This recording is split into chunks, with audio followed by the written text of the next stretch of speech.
Hello, my friends, and welcome back to Cafe Bagheri's kitchen. Today, we're going to pair one of my favorite salmon dishes with a traditional Persian New Year dish. We're going to make Sabzee Polow and Salmon, and I want you to make this at home and enjoy it with your friends and family. Stick around and let's make this dish together. I think you're gonna love it. Okay, first thing we do is start marinating our fish, the salmon. And you need at least 30 minutes, maybe up to a couple of hours of your fish marinating in this mixture. So we got some lime juice, we got some soy sauce, we got some vegetable oil. I've got a couple of cloves of garlic that I have minced. We put some honey in there. And then we're going to put a touch of heat. I use cayenne pepper. You can skip it if you want. It's about 1/8 of a teaspoon, and it gives it a pop of spiciness and wakes up your taste buds. I like that in there. So we're gonna whisk this all together, make sure all the honey is dissolved. This recipe I'm giving you is for 2 people, so each person is going to have one of these salmon fillets. If you want more fish, just multiply the recipe. Because the recipe of rice, 2 cups of basmati will give you about 6 to 8 servings of Sabzee Polow. So it will be all right to increase your salmon and serve more people. Then you just massage it in there a little bit to make sure it goes everywhere. I'm gonna refrigerate this for about 30 to 45 minutes. We'll come back and make our Sabzee Polow.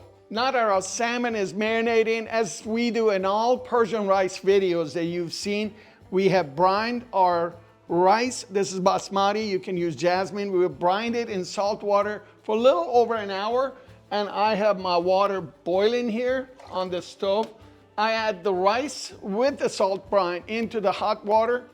I'm gonna put a tablespoon of vegetable oil, give it an initial stir, and this is done to make sure the rice grains don't clump together or at the bottom of the pot. I go about 3 to 4 minutes until the rice grains are al dente, which means the center of each one is hard and the outside is starting to cook. Because remember, the rice is gonna be cooking with the sabzi in the steaming phase at the end, so we don't wanna overcook it over here. Right, our rice is al dente. We're going to dump it all in the strainer here.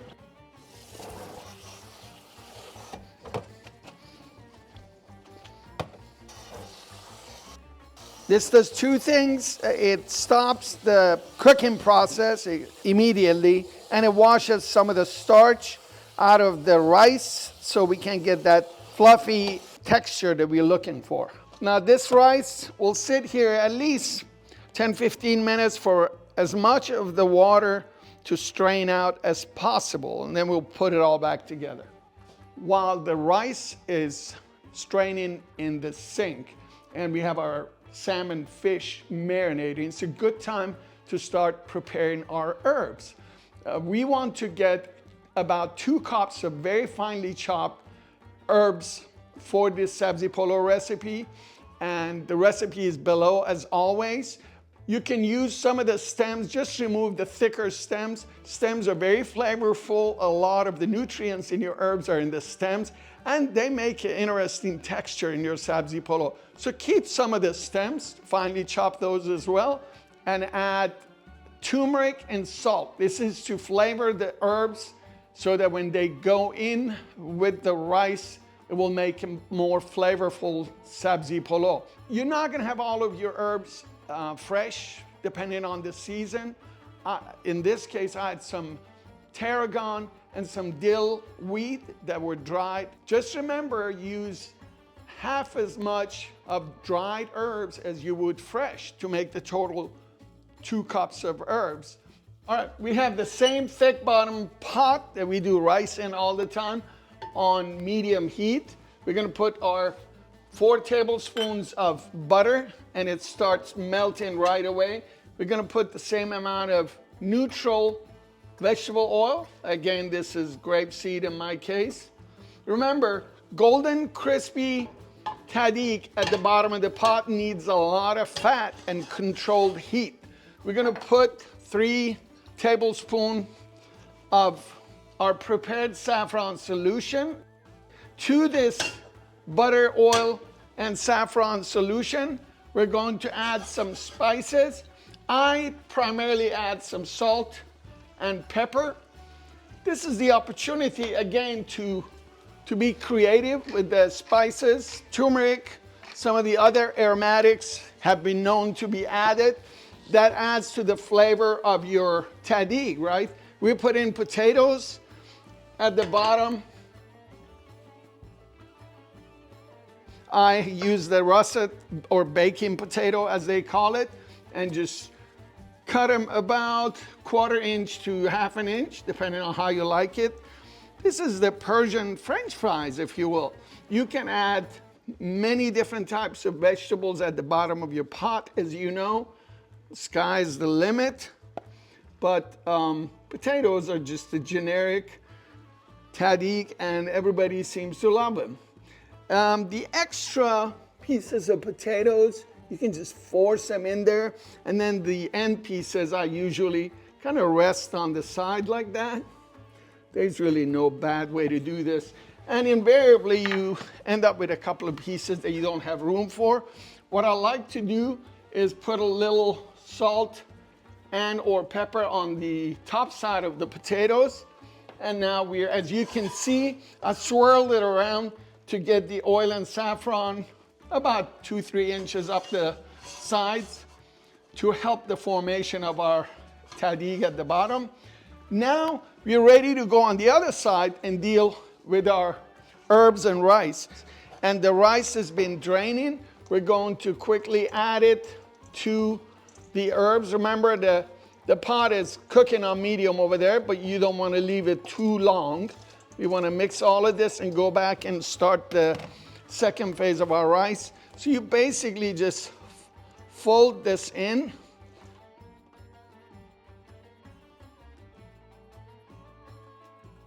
See, the herbs are clumped together, so I'm trying to break it to make sure it's consistent all throughout the rice.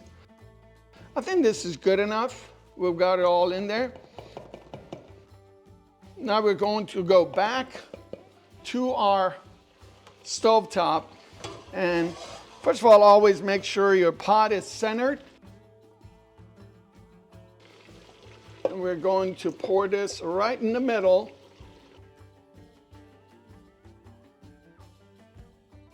The idea is to make a mound. We're going to cover the rice. While the rice is steaming, remember I use a glass top to see the condensation. I'm gonna put about 5 tablespoons of butter and some saffron solution.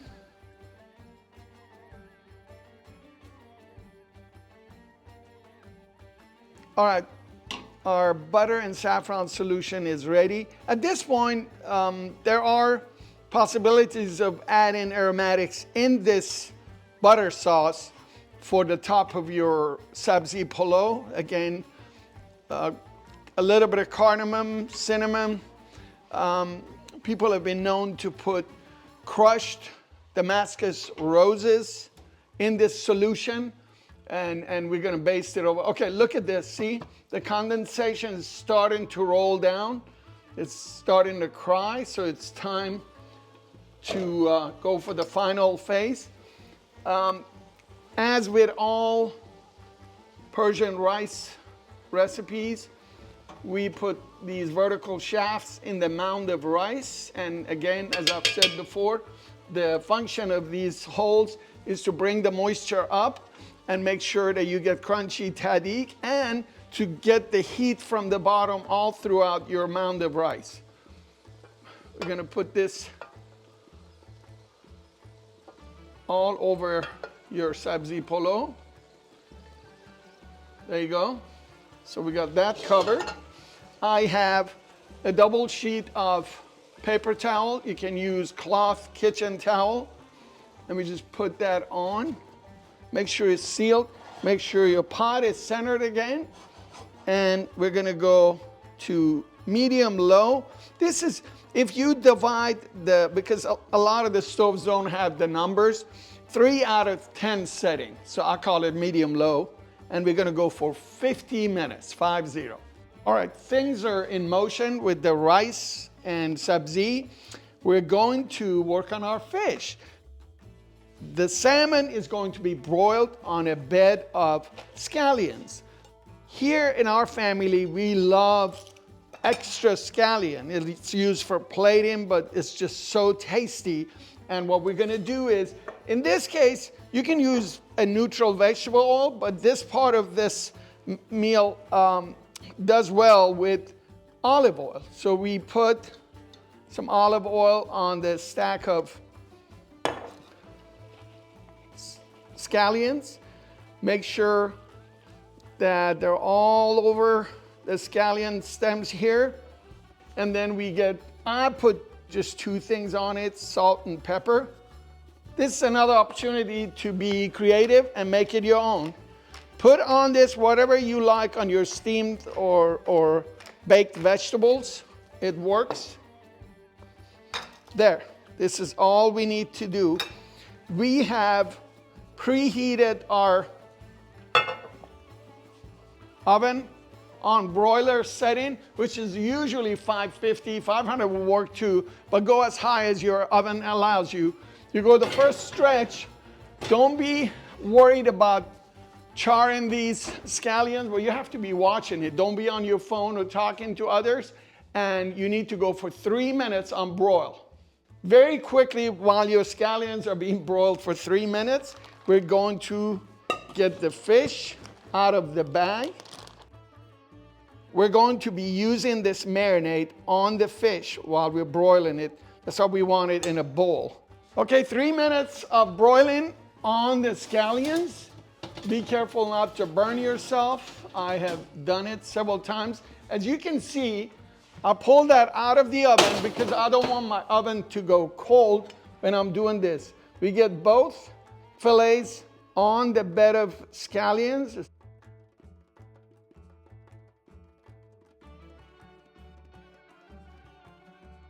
This is the amount of marinade that we have left. Put about half of it on the 2 fillets of salmon, and we're going to dot both of these guys with butter. It's about 1 tablespoon per. Again, trying not to burn myself. We're gonna grab this and go back in the oven under the broiler, still on. We're gonna go for 8 minutes, again at 550 or whatever your top broiler temperature is. All right, our salmon has cooked for 8 minutes. Check this out. So now we're going to put the rest of the marinade on these 2 salmon fillets. The final 3 minutes is over. Look at this beauty. Look at the char. Again, none of this is burned. This is all flavor and goodness. Check this out. Since our rice is not quite ready, we're going to transfer the fish and scallions from the hot skillet to this plate so that it won't cook any longer. Oh, look at this. This is so good. So we're gonna put this all here, and all of this juice is going to go on the fish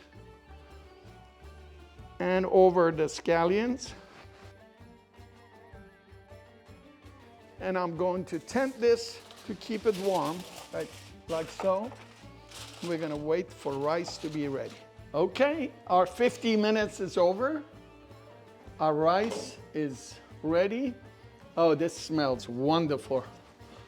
Do not burn yourself. We're gonna go to the puddle of water. You hear that? That means we have a crunchy bottom of the pot. I said the prayer to Persian gods of rice and saffron and tahdig. So before we flip this thing, we're gonna get some to lace with extra saffron for the top of our serving platter, right? We do this with almost all Persian rice. See the fluffiness of that? This is perfect. This is what we're going for. So we're gonna put this aside. A large serving platter, preferably round because you like that symmetry. It has to be bigger than your pot, so it will, there you go. Will land in the middle of the serving platter. There you are. And sometimes it collapses as long as we get the crunchy up top. There you go. There. So what happened is the potato is perfectly cooked. Look at this. If you go, see that? That's just crunchy as you want it. So we're gonna put just a little bit of prepared saffron solution in this little bowl. So it already has some saffron on it. We're just giving it an extra shot of saffron. See that? Just a little more.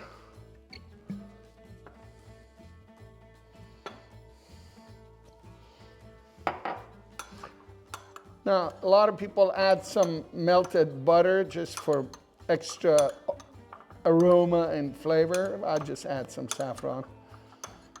There. You will see the contrast once we plate this. Beautiful broiled salmon with Sabzee Polow. This is our Sabzee Polow salmon for Persian New Year, although the salmon itself is one of our all-time favorites, both because of the ease of preparation and cooking and how good it is. We already have a broiled salmon video with the recipe, but I'm going to give you the recipe under this video. Sabzee Polow is, of course, a traditional Persian Nowrooz meal, New Year's Eve or New Year's Day. And the scallions that cook below the salmon are just a bonus with some tahdig potatoes. I hope you like this video. I wish all of you a happy Nowrooz, Eid Mubarak. I hope you have a great time with your friends and family as the season changes, and have a wonderful time. Thank you for being with me here today to cook this together. I know you're going to make Sabzee Polow salmon and you will love it. Please tag me on your pictures and posts and stories on Instagram, Facebook, and share it with your friends and family. I'll give you a shout out if you tag me, and thank you for doing that. If you have not subscribed, again, this is a perfect opportunity for you to subscribe to this channel and hit that little bell button so we can keep in touch and you get notifications when delicious stuff happens around here. Come back here very soon at Cafe Bagheri and let's cook something delicious together.